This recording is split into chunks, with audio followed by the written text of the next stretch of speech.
Kalek-Ki-Lu was a galmai, an insectoid species, sociologist studying the history of the galaxy.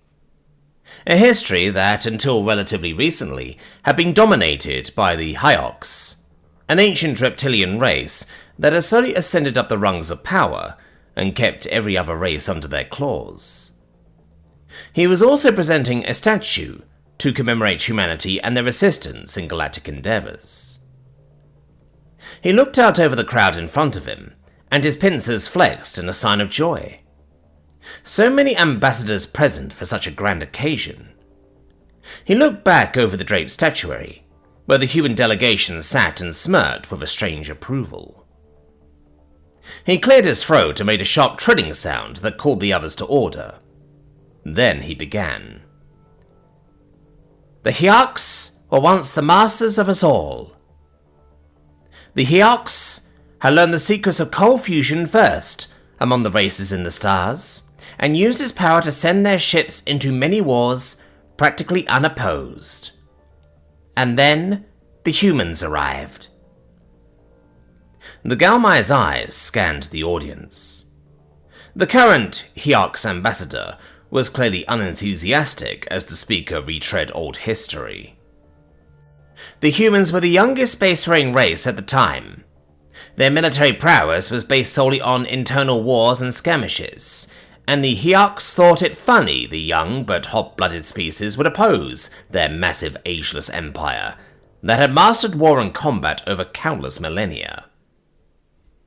The humans learned Hyox tactics with blazing speed, and dismantled the Hyox empire roughly 20 years after their initial war. The galaxy paid attention after that. The Hyox being toppled opened the floodgates for all those seeking power. There was applause, and multiple ambassadors stood, clapping or giving other enthusiastic gestures. The Hyox had been beaten, not destroyed, and the race was still unfathomably proud of their achievements. Kalek-Ki-Lu continued. The Yao were the first to try and claim old worlds of the Hyox. Agrarian hubs run by peaceful races that would be threatened to work or be put to the blade. And then the humans arrived. The Yao representatives shifted uncomfortably in their seats, watching a few other eyes glare at them. The speaker continued, undisturbed.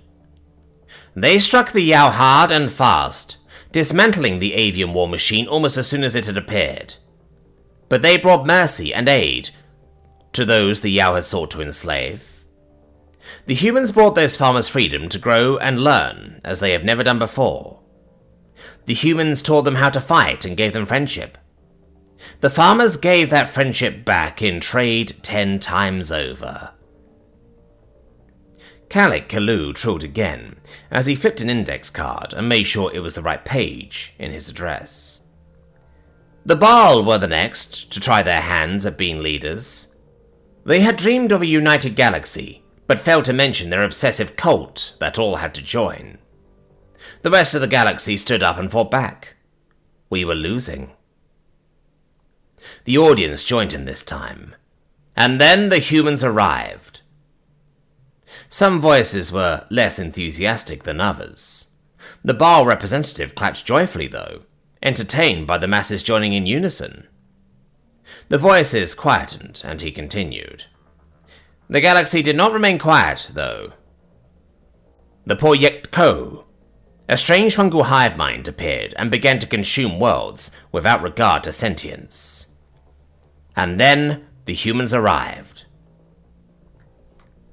There were sullen looks this time as eyes went to the ground.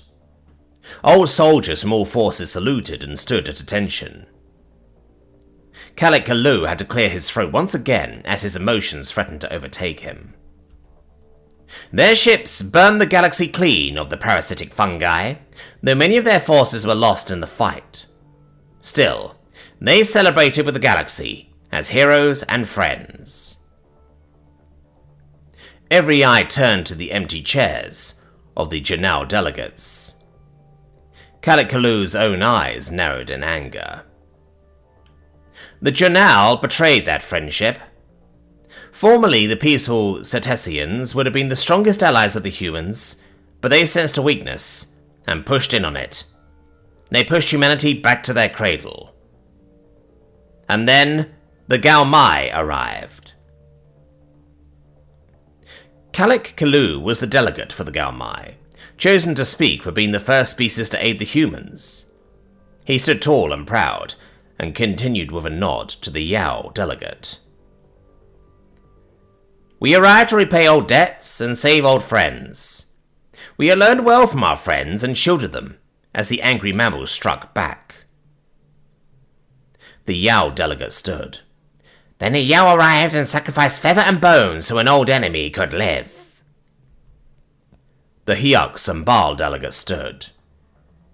Then the Hiox and the Baal. Then those who had never fought or been aided by the humans.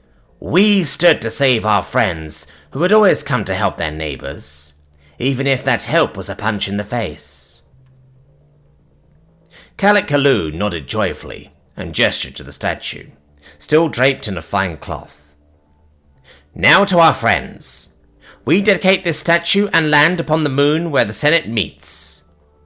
Kalik Kalu clapped as the drapery fell and revealed the statue. It was sleek and dark, made from mostly copper. A human stood pulling, Galmai to their feet as a Baal and Yao held the flank, while a Hiox stood, acting as a barrier to unseen attackers. It was by all rights a beautiful, no gorgeous statue. It was also not the statue anyone had expected. Anyone but the humans, that is. The human delegation stood up, and an old general took to the podium, as Kalik Kalu stammered and tried to apologize. He waved the insectoid's concerns off gently before he spoke. We brought ships. The Galmai learned to stand up, not just for themselves, but others. They have since been on the forefront of galactic justice. We know no better allies.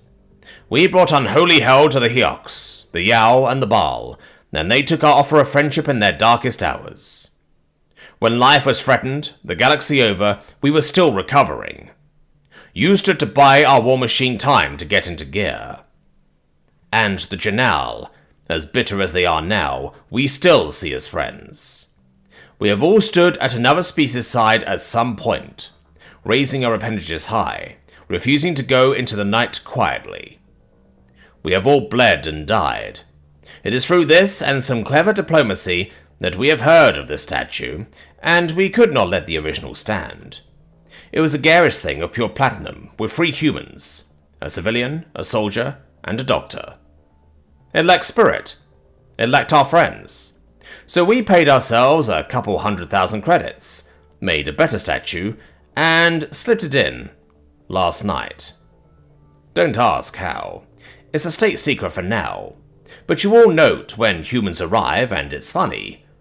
We always thought we were late to the party. The Baal delegation burst into laughter as the human general grinned.